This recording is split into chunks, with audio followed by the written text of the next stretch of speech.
this person's seventh house lord, Jupiter, goes into the second, which when you turn the chart is the other person's eighth, right? So there can be a potential for that eighth house sort of energy to be in the relationship. Meaning on the high side, meaning astrology or occult or in-depth studies or longevity practices. But on the low side, it can be more instability, emotional trauma, emotional turmoil. So it could be that this person had an experience with some relationship or somehow the eighth house, because Jupiter isn't really happy in the sign of Libra. It's starved by Venus. So they may be avoidant because they are scared of the eighth house nature of partnership for them. That's kind of what it looks like looking at this a little bit. So, and he has the eighth lord in the fourth too. Yeah. Mm-hmm. And also Venus and Mars are 6 and 8 from each other. Mm-hmm. That's, for people watching, that's a difficult, that can cause some difficulty in relationships too. It can cause relationships to end in ways that you can't necessarily directly relate to or trace to actions of your own or the other person's. It's kind of more like a fate thing. Mm-hmm. Right. Yeah, there's definitely several things. I mean, it's really interesting to see how this person would show up more as an avoidant as opposed to attached, or anxious. Yeah. Yeah, with the sun up Makaraka, the whole thing to me says, I've got other things to do. Mm-hmm. And don't get in my way. Don't slow me down. I have things to do before I die, and you're either on board with the mission or forget it. Right, that Mars mission. Yeah. And the sun. In fact, if a woman came to me and this was the guy she was in love with, I would tell her that if you like his mission, what he wants to accomplish in life, if you're on board with that, then great, you can make it work. But just remember, he's going to be busy a lot. Yeah. And if you're okay with that, then great. If you can be part of making his mission happen, wonderful. But if you have a different thing you want to do in your life, this is not the right guy for you. Right. Or if you want someone to help support your mission, back and forth, that's not really looking like this. Right. But it'd be fun. Like Mercury there, it'd be fun. Yeah. He'll probably encourage you to develop your own talents and stuff because he doesn't want you to be sitting around pining away for him while he's off doing his thing. Mm-hmm. He wants you to be happy. Mm-hmm. Because mostly he doesn't want you bugging him. Right, or bring in a bunch of deep emotional, heavy stuff to the table. He's not going to be that, that shoulder to cry on kind of thing. Right. Mm-hmm. Don't be surprised if he says to you one day, "Oh, you know what? I feel like I need to take a trip around the world to just like really find out who I am." Right, right. And I expect you to just kind of wait for him. Yeah. But I mean, this person may draw someone in. I don't know. I think that this could be interesting to see, if this person does get into a relationship later on. Yeah, we'll have to follow up with that. Okay. I'll make a note of that. Let us know, Bhavna, what happened. Yeah. Okay, so here is someone who wrote in and said, I would like to be considered for this. Now, I don't know what her attachment style is. I'm hoping that she'll give me feedback on this after we talk about it. And that will help us with our research, our integration here. All right.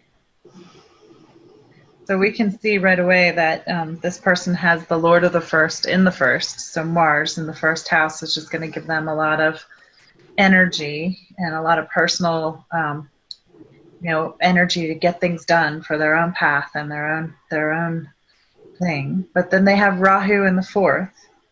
Ah, right. Look what the Apakarka is. The sun is the Amakarka there again in Leo, but that's with K2, so that's a different sun. Yeah, different That's sun. really a different sun. But once again, we have the Lord of K2 with K2, but it's in the 10th. So it's, it's not necessarily going to be as dissolving as K2 can be. I know that career is very important to her. Mm-hmm, definitely. She's a career woman rather than a woman with a career. Mm-hmm. Yeah, and that's how I think that K2 with the Lord of K2 works. It shows that this life, they're not necessarily supposed to cut all the cords with K2. They're that K2 is still sustaining them in a different way. Maybe not as fulfilling as it would be normally, but but it's not as drastic of the K2 placements. Which a little bit. Nice moon. Mm-hmm. Yeah, that is a nice name. Though it's aspected by Mars and Rahu. And Jupiter. Mm-hmm. Yeah.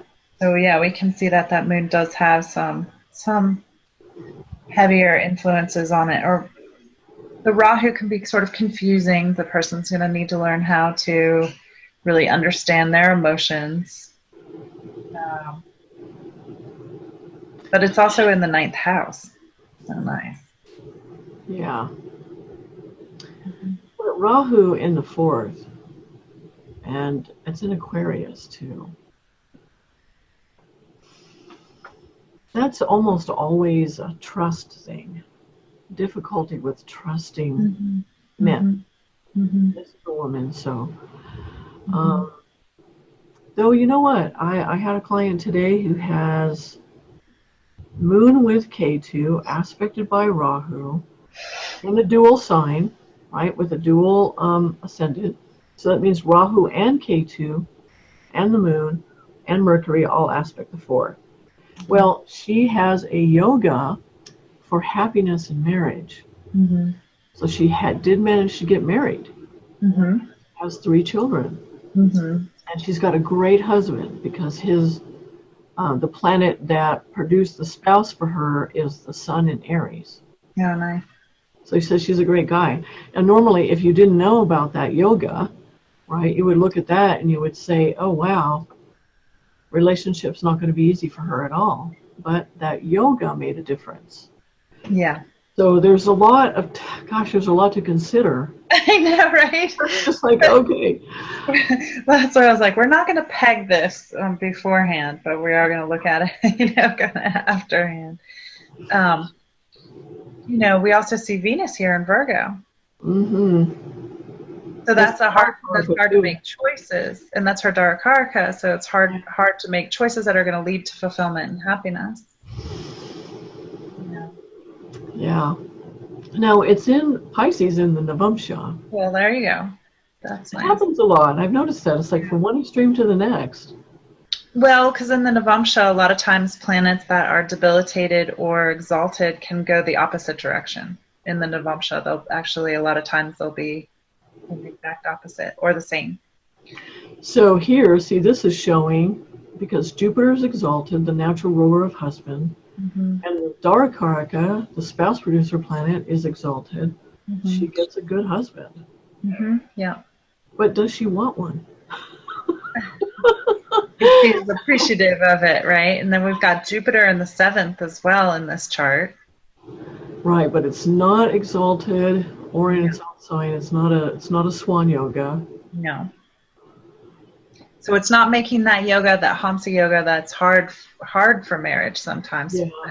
Yeah. So it can be but it can be helping why there's a good connection, why there's a good. Oh, that was your client that you were talking about, so we don't even know on this one. Yeah. I actually don't remember much about what she told me about her relationship stuff.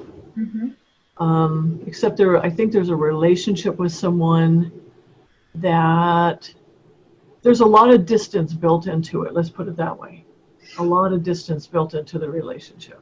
And she's not sure if she wants to continue with it or that's what I remember from the last consultation. So here's another thing to consider, because these were a couple things that I was considering about what would make someone's attachment style show up in the chart. And the first thing that I thought of also, well, not the first thing, but the survival chakra is Aquarius and Capricorn. Those are Saturn's chakras. So if we have afflictions or challenges in our survival chakras, sometimes maybe that could point to something going on in the attachment style. And or in Venus's chakra, because Venus is all about the heart and love and the connection. So what we see here is an exalted Saturn in Libra and Jupiter in Taurus. So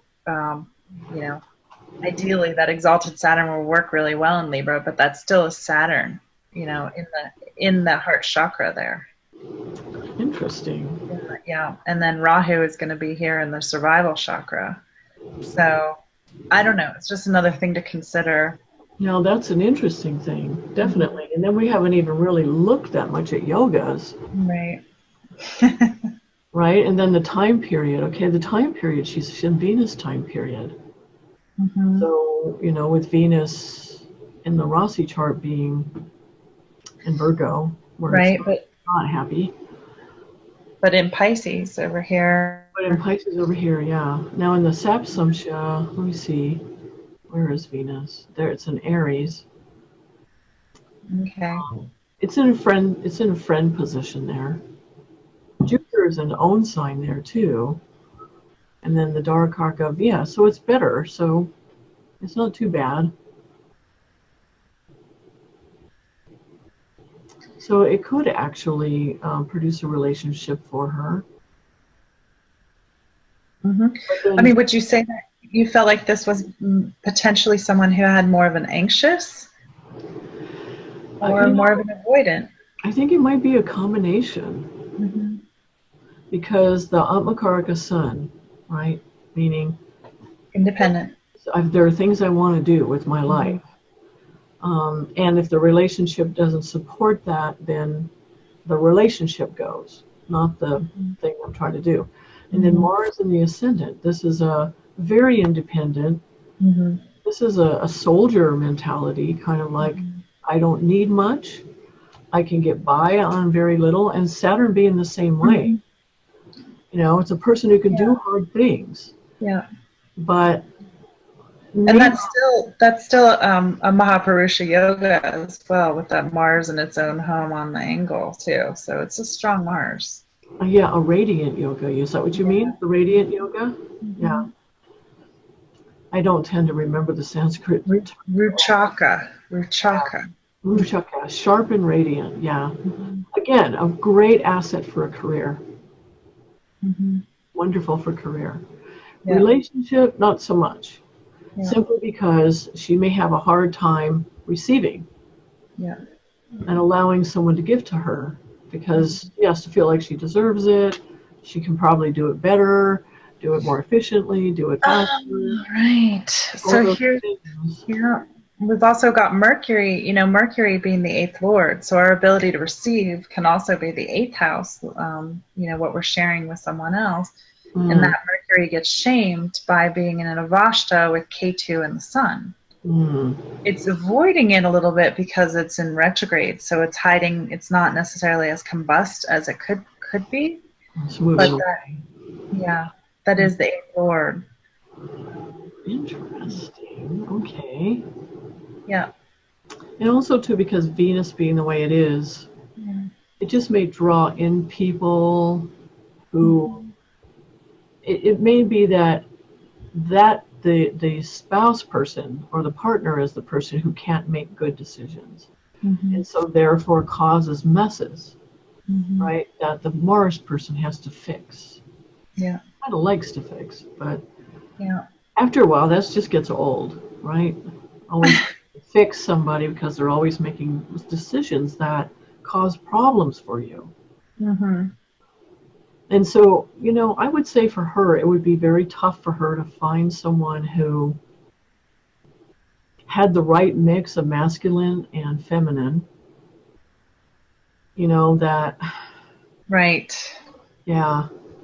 That worked with her sense of independence so strong, and her, Right, but she looks for Venus, so she needs some of that softness from a man. She needs that. Well, and so the next, she's in Venus Dasha now. The next Dasha she's going to go into is the Sun Dasha, Right. which is, the Lord of the 10th and the 10th. And then she'll go into her Moon Dasha after that. And the Moon looks softer.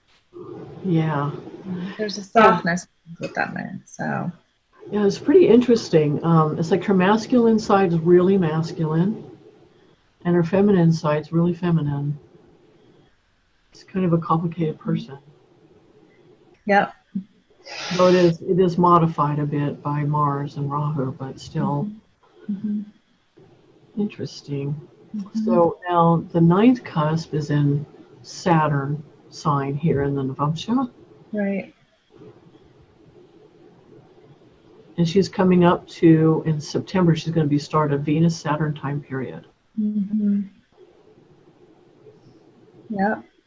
You see Jupiter. Jupiter's not really that strong either. So between Jupiter and Venus, it's hard for her to attract someone who is basically an equal to her. So she ends up kind of having to be the masculine in many ways. Right. And if she's okay with that, then that's fine. It's like one of the things that Pat Allen says, I think one of her great contributions to relationships is that she teaches masculine energy women how to have a good relationship with a feminine energy man. It's possible. Well, yeah, especially because when Pat talks about it, she says that we switch roles as we get older. We start becoming more of the other side. So, as we get older, we're going to have to learn how to do that to a certain degree.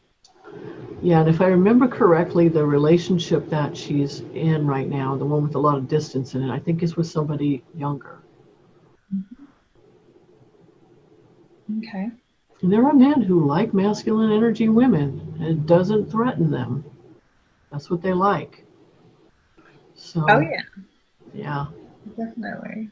So, but she's got some real mixed messages going on here. I can imagine it's been confusing for her at times. So, what would you say the final verdict is? Well, I mean, I like that she's in Venus Dasha, and Venus is in such a good situation in the Navamsha. And like you had pointed out, Jupiter's exalted in the Navamsha too. Saturn's in its own home. There's some interesting pieces when I really look at the Navamsha chart. That I would think that there's still some potential. Yeah. Yeah, that's one of the things that's great is that we're all such individuals. Our relationships are as an individual as we are. And we don't really have to fit like the archetypal mold, because actually most of us really don't in some way. Right. And if you're okay with that, like if you're not comparing yourself to some ideal about the perfect relationship, how to be the perfect partner and have the perfect partner, then I think there's a lot more room for love. Which is what? Accepting each other the way you actually are. Right? Yeah. Loving what is, as Mars, an evolved Mars would do. Yeah. Okay, you mentioned that there's a place you can go online to take a quiz to find out what your attachment style is. Right. Where is that? Because I would like everyone we're going to talk about to do that so that we can compare that with the chart. Okay. Well, just first of all, I'm not an expert at this. So the way that I found these tests online is I Googled attachment style test. And surprisingly, there were a lot that came up. One of the people that I took a couple of the tests just to see how they were. And one of the ones was on Psychology Today, and I didn't really like that one. Okay. It didn't really give me a whole lot of understanding of what I was looking at when I was done. the one that I did like, there was one by Diane Poole Heller. Yeah, and I Poole. Diane Poole, yeah, Poole Heller, Heller, I think. Okay. And so she was an attachment style therapist and a somatic trauma healer, and that was a very in-depth one. And there was another one that I took that was a person who was doing a bunch of this research, and he was encouraging people to do a survey and give a little bit of personal information like age and sex and that kind of thing so that they could get a better understanding of how this is work. His name was Chris Fraley, and that was on a website called yourpersonality.net. Okay, yourpersonality.net. Could you spell his last name? I think it's Frayley. Frayley. Okay. Yeah, Chris Fraley. I didn't look it up from his name, but I found it on another website that was talking about attachment styles, and they directed to his survey. So, and the survey was pretty in-depth, and it asked a lot of really deep questions, and I thought that one was pretty interesting, because when you're done with it, if you take the full survey, you can take like a shorter survey, but if you take the full survey, when you're done with it, you get a bunch of different graphs. So you can look at all the different graphs, and it's going to show how you are compared to the other people that have taken the survey. And that's the one that you can track over time. So you'll get a password and a login, and you can go in and take it, in a year or in 2 years, or they may prompt you to when they would like you to take it again. But that will track, especially if you're just becoming aware of this. If you're just becoming aware of this information now, expect that it's going to take some time to experience it, to sink in, to have these experiences within your relationship. And there's even a theory out there that once you gain new information,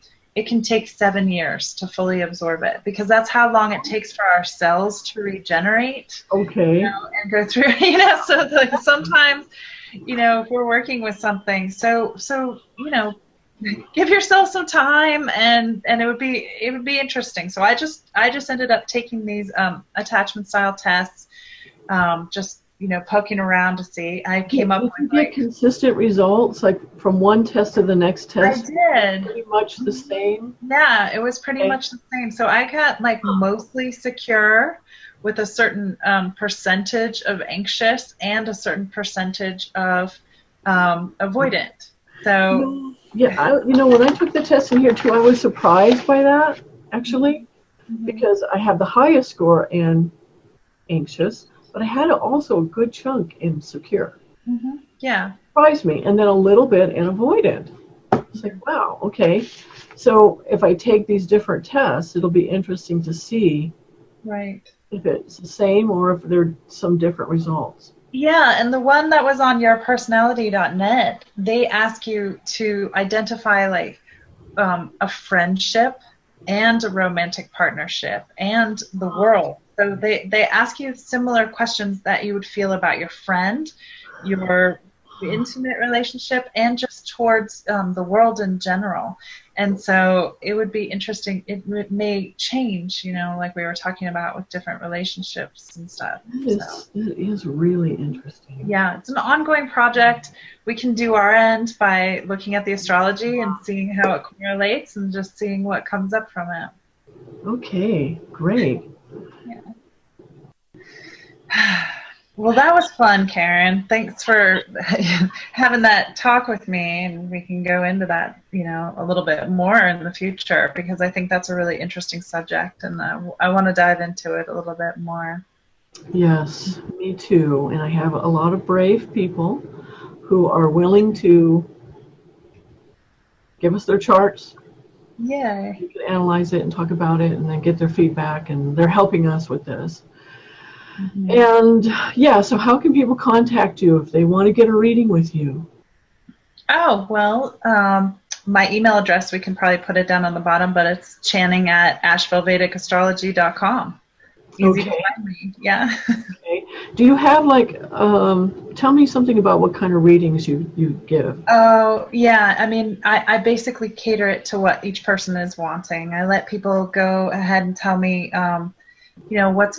what it is that they want to focus on in their life. So I basically do two types of readings, two tiers of reading. So I have an in-depth reading, which is going to be a couple hours long, and I spend a lot of time really going into the details of each question. So people can send me up to 3 questions about their life, and we're going to go into remedials and dashas and transits and what's upcoming and whatever's going on is going on. So that's a really good one to get really in depth and in focus. But I also offer a lighter tier. So that's about an hour long for a reading, and that still can focus on a person's question, but it's going to be a little bit less of the in-depth, but it's still a really good reading. So just depending on how deeply you want to go. A lot of times people will get the in-depth reading right off the bat, and that's, we can spend a lot of time talking and it goes by really quickly.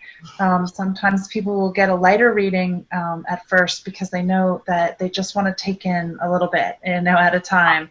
Right. And I can do either way. I also really love doing compatibility and relationship charts. That's one of the things that pushed me into diving deeper into the astrology, and so it's a really wonderful subject, and it's really amazing what you can see and what you can learn. It really is. It's just such a gift, isn't it? I think it's a gift straight from the divine.